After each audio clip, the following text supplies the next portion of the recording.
Assalamualaikum warahmatullahi wabarakatuh. Kembali lagi di WH Cyber Channel. Pada video kali ini saya akan memberikan informasi tentang kisi-kisi teknis PPPK Guru Multimedia. Sebelum masuk ke video, jangan lupa untuk like dan subscribe channel ini.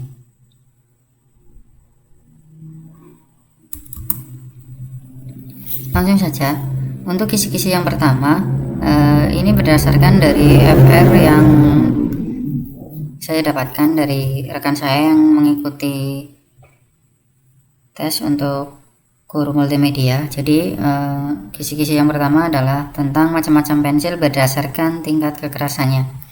Di situ ada pensil yang lunak, sedang, dan keras. Di pensil ini ada beberapa pengkodean, jadi silakan dipelajari saja untuk materinya.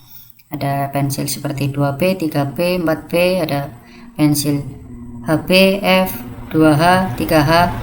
Nah, dan untuk angkanya ada 4H, 5H, 6H. Silakan dipelajari untuk kode-kodenya ini. Lanjut. Yang selanjutnya masih tentang pensil memensil ini. Setelah tadi ada pengkodeannya, terus ada macam-macam pensil berdasarkan tingkat kehitaman dan fungsi dari pensil tersebut. Silahkan bisa dipelajari pada materi berikut ini. Ingat ya, soalnya itu HOTS.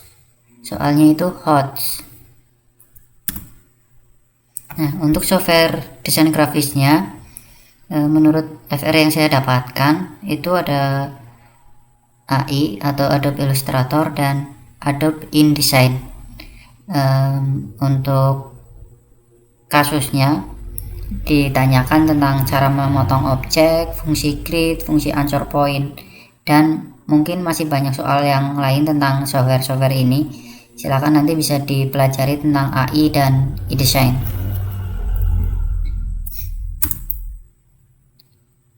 Untuk software selanjutnya adalah Blender dan Adobe Animate. Ini tentang pembuatan animasi 3 dimensi ya. Jadi ada tentang pembuatan objeknya, terus di 3 dimensi itu kan ada seperti surface dan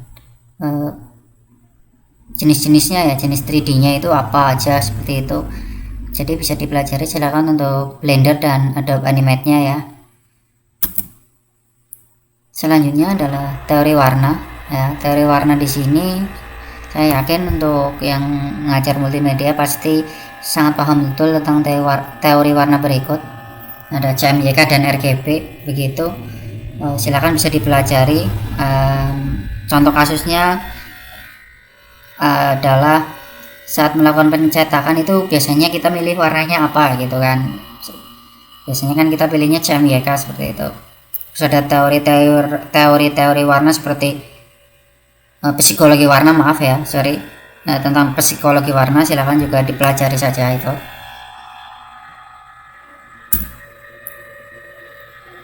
Terus ada gambar sketsa dan ilustrasi, ada jenis-jenis sketsa, unsur-unsur sketsa, dan teknik membuat sketsa dan contoh sketsanya. Saya sertakan referensi untuk belajarnya, silahkan itu ada di link di bawah ya. Silakan bisa langsung ke link yang ada di materi ini untuk dipelajari.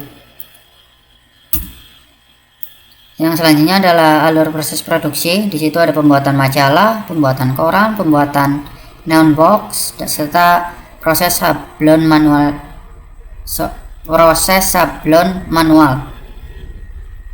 Silakan bisa dipelajari proses produksinya, alurnya bagaimana, bahannya apa, seperti itu ya.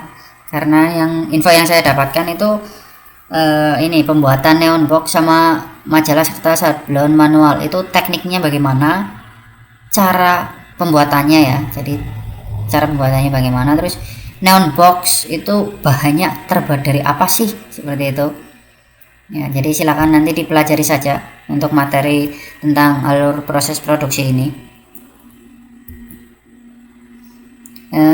Yang selanjutnya adalah susun huruf komputer.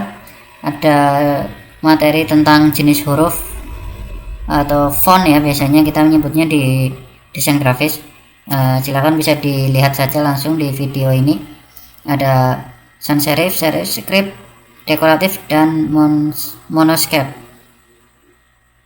monospace ya, monospace. Silakan bisa dipelajari tentang ciri-ciri dari font di atas ya. Saya yakin kalau font mungkin untuk yang di multimedia harusnya lebih paham sih ya, harusnya lebih mendalami ini. Oke. Ada juga tentang materi teknik cetak dalam seni grafis ya, ini ada di materi desain grafika. Desain grafika, sorry, bukan di materi desain grafika ya, ini ada di jurusan desain grafika. Kalau tentang teknik cetak ini ya, silakan bisa dipelajari tentang cetak saring, cetak tinggi, dan cetak dalam, serta ada pembuatan plat kalau nggak salah, plat cetak ya, proses pembuatan plat untuk percetakan. Untuk materinya bisa ke link di bawah ya.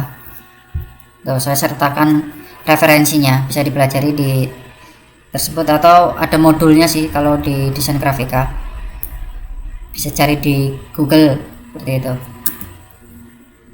Nah, ini tambahan saja karena kebetulan tidak ngambil di multimedia ya, saya tidak ngambil di multimedia, saya hanya dapat informasi saja tentang apa sih yang keluar di multimedia itu. Ini materi tambahannya, ada manajemen produksi percetakan, terus kalkulasi grafika ada di materi kelas 10 desain grafika. Yang jelas pasti ada bitmap dan vektor, itu materi wajib ya, itu materi wajib dan gampang lah harusnya. Dan kalau yang info yang kami dapat itu nggak ada materi fotografinya, tapi siapa tahu materi fotografi di bank soal yang lain keluar, jadi tetap harus dipelajari. Nah, oke. Itu saja mungkin FR-nya. Berdasarkan FR, multimedia lebih ke desain komunikasi visual dan desain grafika. Ini menurut kami ya, menurut saya sendiri yang membuat video ini, karena berdasarkan rekan saya yang sudah mengikuti tes tahap pertama yang mengambil formasi untuk multimedia, jadi saya simpulkan itu masuknya lebih ke DKV dan desain grafika, tapi tidak menutup kemungkinan juga ke animasi ya, karena ada beberapa yang juga dapat soal animasi. Animasinya lebih ke animasi yang 3 dimensi seperti itu, menggunakan Blender ya, menggunakan Blender dan Adobe Animate atau Adobe Flash ya, bisa juga Adobe Flash. Grafis dan sedikit mungkin fotografi ada lah ya di bank soal yang lain. Kebetulan saya nggak dapat info tentang soal-soal tentang fotografi seperti itu. Dan ingat ya, soalnya balik lagi, soalnya itu hot dan kebanyakan kasus. Dan PG untuk multimedia adalah 220. Jadi untuk yang tahap kedua ngambil multimedia, saya doakan semoga lulus lancar dan Oke, itu saja untuk video kali ini. Terima kasih. Assalamualaikum warahmatullahi wabarakatuh.